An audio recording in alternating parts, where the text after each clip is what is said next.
C'est l'un des plus beaux marchés de Noël de la région. Sa superbe, il la doit d'abord à sa localisation. Un château millénaire qui offre une atmosphère unique. Mais ce marché propose bien plus que cela. C'est avant tout un univers merveilleux où l'on rencontre au détour d'une déambulation les personnages qui y vivent. La Mère Noël, la Fée Lumière ou encore la Reine des Neiges. Ils regardent avec tellement d'admiration et de magie dans les yeux représenter cette Reine des Neiges qu'ils aiment tant. C'est magique pour tout le monde. Une parenthèse enchantée durant laquelle l'imaginaire autour des festivités de Noël devient réalité.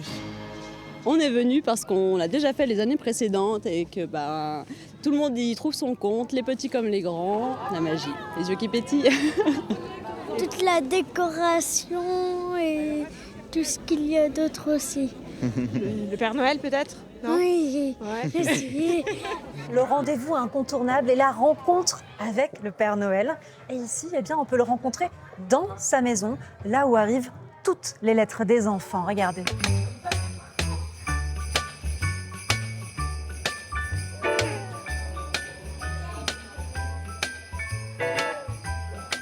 Les enfants ont besoin de savoir si j'ai bien reçu la lettre, si les jouets sont disponibles, si je sais la vérité sur leur sagesse, sur leur travail, sur leur amour pour les parents.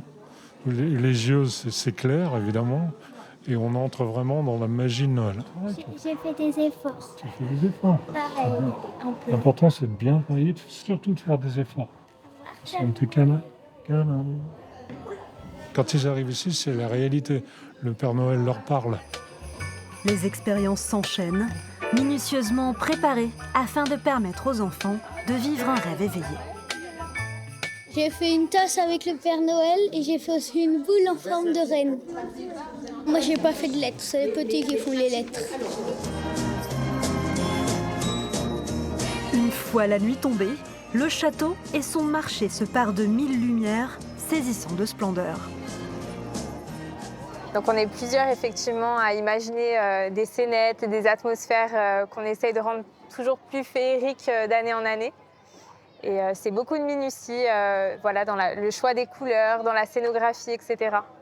Il faut que l'effet soit waouh sur tout le monde. Notre public est intergénérationnel. L'idée, c'est qu'on ait des familles avec des enfants de bas âge. On a aussi des ados, on a des jeunes adultes, des retraités. Et tout le monde fait la fête ensemble. C'est le principal, c'est important pour nous. On change un peu, mais un dragon qui crache le feu. Destination incontournable pour quiconque veut profiter de la merveilleuse ambiance de Noël. Plus de 120 000 visiteurs sont attendus cette année. La féerie au château Menton-Saint-Bernard dure jusqu'au 3 janvier.